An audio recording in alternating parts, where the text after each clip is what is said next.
الحمد لله نحمده ونستعينه ونستغفره ونؤمن به ونتوكل عليه ونعوذ بالله من شرور أنفسنا ومن سيئات أعمالنا من يهده الله فلا مضل له ومن يضلله فلا هادي له ونشهد أن لا إله إلا الله وحده لا شريك له ونشهد أن سيدنا ومولانا محمدا عبده ورسوله صلى الله عليه وعلى آله وأصحابه وأزواجه وذرياته وسلم تسليما كثيرا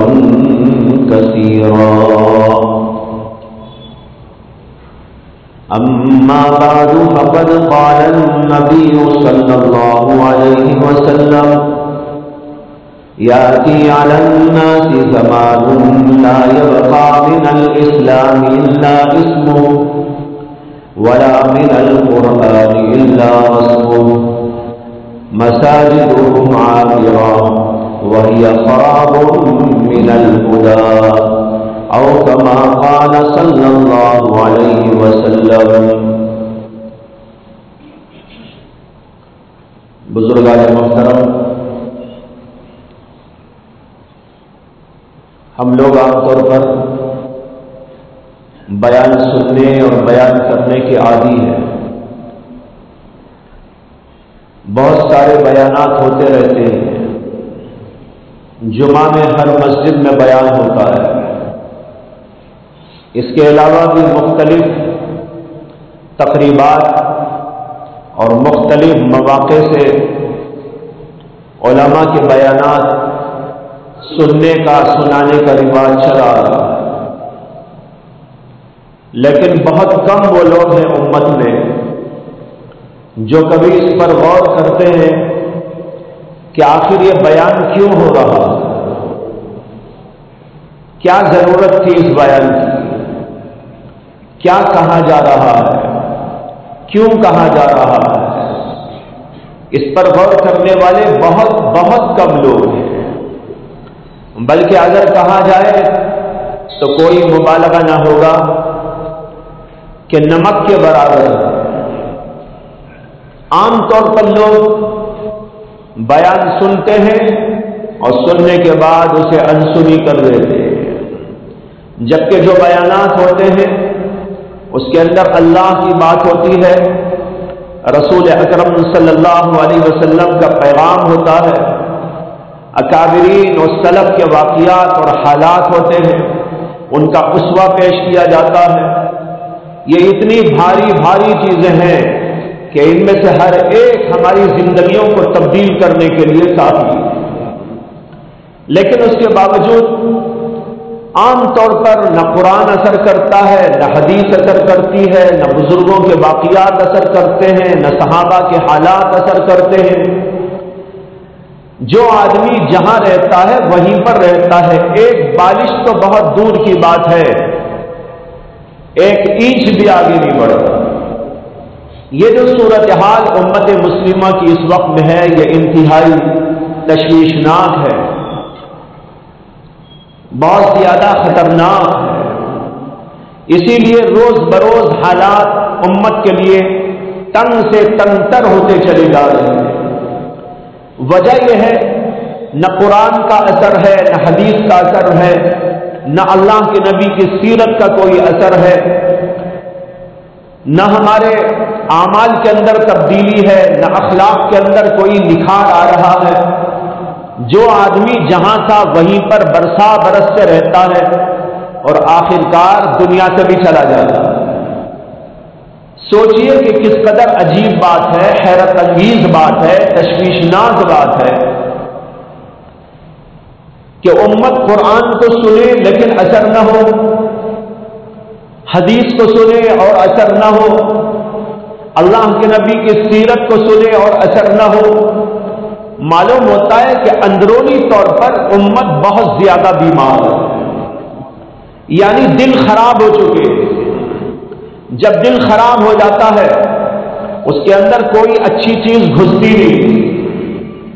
اسی کو قرآن کریم نے جگہ جگہ کافروں کے بارے میں کہا، طبع اللہ علی قلوبہم، ختم اللہ علی قلوبہم وعلی سمعہم وعلی ابصارہم غشاوہ۔ یہ اگرچہ کافروں کے بارے میں ہے، مسلمانوں کے بارے میں تو نہیں ہے۔ اللہ نے قرآن میں بتایا کہ کافروں کے دلوں پر اللہ نے مہر لگا دیے، تالے لگا دیے، ان کے کانوں پر تالے لگا دیے اور ان کی آنکھوں پر اللہ نے پردہ ڈال دیا۔ اس لیے کوئی حق بات اثر نہیں کرتی، سنتے ہیں انسنی کر دیتے ہیں، دیکھتے ہیں کوئی اثر قبول نہیں کرتے، نہ دل قبول کرتا ہے، نہ کان قبول کرتے ہیں، نہ آنکھیں قبول کرتی ہیں۔ یہ بتایا تو گیا تھا ان کے بارے میں، لیکن افسوس کے ساتھ یہ کہنا پڑتا ہے کہ کچھ وہی حالت ہماری بھی ہونے لگی۔ نہ قرآن کا اثر، نہ حدیث کا اثر، نہ کسی اور چیز کا اثر۔ ہر آدمی ایسا اپنی جگہ پر اٹل بیٹھا ہوا ہے اور وہ سمجھ رہا ہے کہ مجھے کسی تبدیلی کی اپنے اندر ضرورت ہے۔ تڑپ رہے ہیں تو وہ تڑپ رہے ہیں جو پہنچے ہوئے لوگ، اللہ والے لوگ، رات میں رو رہے ہیں، دل میں تڑپ رہے ہیں، دل ان کا بے چین ہے اور اللہ سے دعائیں مانگ رہے ہیں، گڑ گڑا رہے ہیں، لیکن عجیب حالت یہ ہے کہ امت جہاں تھی وہیں پر ہے۔ حضرت مولانا شاہ ابرار الحق صاحب نور اللہ مرقدہ نے ایک بار ارشاد فرمایا، بلکہ کئی بار فرمایا کہ لوگ ہم سے سوال کرتے ہیں کہ ہماری دعائیں قبول کیوں نہیں ہو رہی۔ حضرت نے فرمایا کہ یہ لوگ عام طور پر یہ پوچھتے ہیں، حرم میں دعا ہو رہی ہے، حرم کے ائمہ دعا کر رہے ہیں، مشائخ دعائیں مانگ رہے ہیں، علماء دعائیں کر رہے ہیں، مدارس میں دعائیں ہو رہی ہیں، مساجد میں دعائیں ہو رہی ہیں، لیکن کیا بات ہے کہ اثر نہیں ہو رہی۔ حضرت نے فرمایا کہ اس کے جواب سے پہلے ایک مثال سمجھو۔ فرمایا کہ ایک بیٹا تھا، باپ کے ساتھ کام کرتا تھا، لیکن بڑی سخت ترین غلطی کر ڈالی، باپ کو دھوکہ دے دیا۔ بیٹا ہو کر باپ کو دھوکہ دے دے، بڑی سخت ترین بات۔ باپ نے اس کے اس دھوکے بازی کی وجہ سے اس کو اپنے دکان سے نکال دیا کہ تو بڑا ناقابل ہے، بڑا ناہنجار ہے، میں تجھے اپنی دکان میں اب نہیں رکھوں گا، یہاں سے نکل۔ وہ نکل گیا۔ اس کے نکلنے کے بعد اس بیٹے کی ماں نے آ کر درخواست کی باپ کے سامنے کہ بیٹے کو معاف کر دو۔ چچا نے آ کر گزارش کی کہ بھائی اپنے بچے کو معاف کر دو اور بلا دو۔ تایا نے آ کر کہا کہ معاف کر دو، ماموں نے آ کر کہا کہ معاف کر دو، اور اس کے دادی دادا نے، نانا نانی نے گزارش کر دی کہ اپنے بیٹے کو معاف کر دو اور بلا دو۔ لیکن اتنے سارے گزارش کرنے والے، سفارش کرنے والے تھے، لیکن خود وہ بیٹا معافی مانگنے کے لیے تیار تھے۔